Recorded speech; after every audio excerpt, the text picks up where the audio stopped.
So this system we've installed is called a low board system. It's more for existing houses where you can't dig down, as in the original underfloor. So this board here is about 3/4 of an inch thick.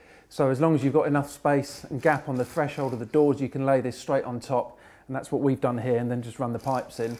Now the main benefit for underfloor heating is you don't have to worry about radiators on the walls. So all your wall space is instantly cleared. You haven't got to think, we've got to put a radiator here and need one at the other end.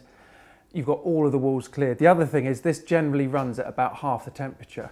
You won't see this output more than about 40, 45 degrees, whereas radiators are obviously double that, they're 90, 95. So your bills are going to be a lot less.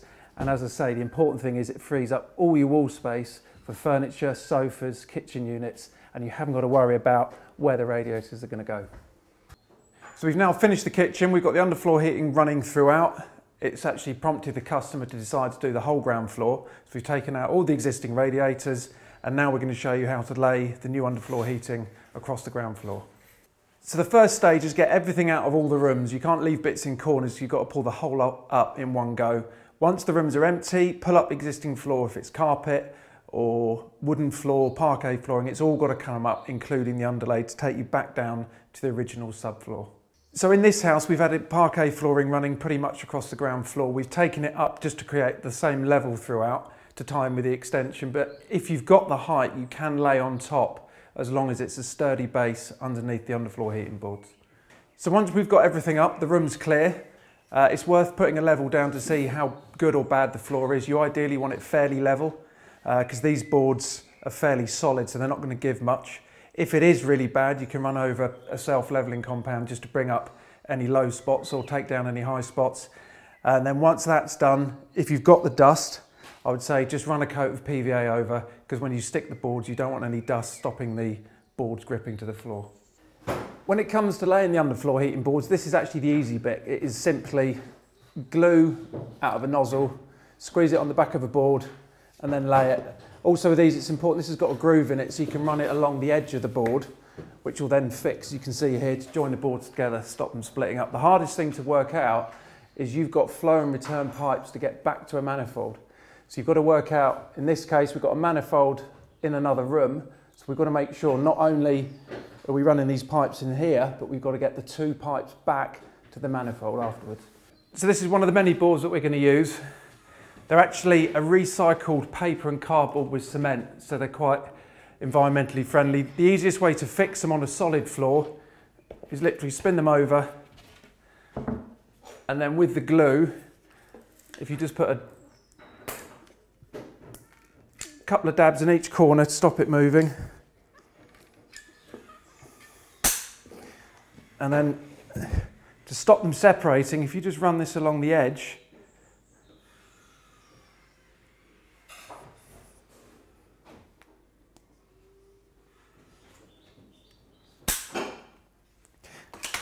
like that, and it's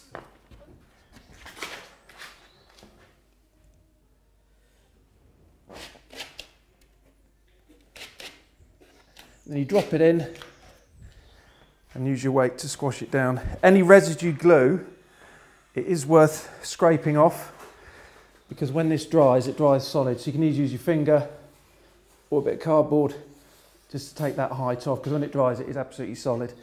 So you've got the sides stuck down as well as each corner and the middle, and then that's ready for the next one to go on. So once all the boards are fixed and the glue's gone off, we've now got to get the pipe in the grooves and then back to the manifold. This is just an offcut, but these rolls come in up to 80-metre lengths generally.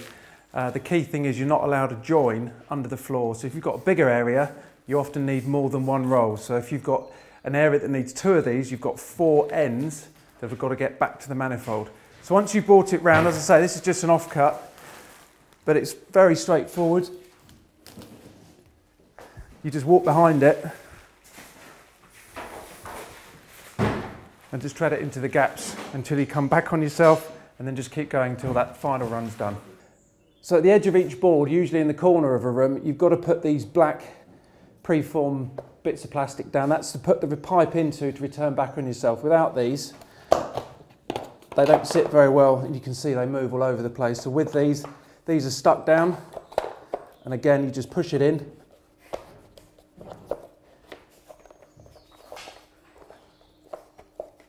and that starts your next run off to go back up, and you do exactly the same on the end of each row until you get the pipe back to the manifold.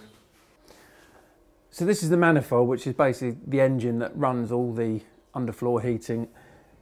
This is split into two, so we've got a 6-port and a 5-port. And what this bottom one here is, this is where the water goes from. So there's a pipe here, you can see labelled bathroom.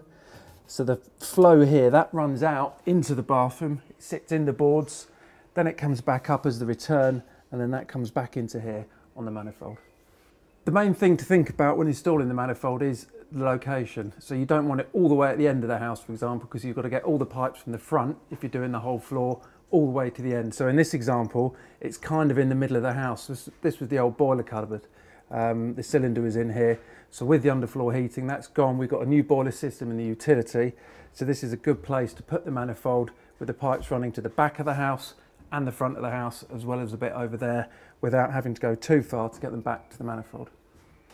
So this is an example of one that we've already laid. You can see all the boards are down. We've got the plastic end caps on to run the pipes in and return them back on themselves. The hot water runs through here, which obviously then gives off the heat. And then simple as underlay on top of this, and then wooden floor finished, skirting's on top, and that's the room finished.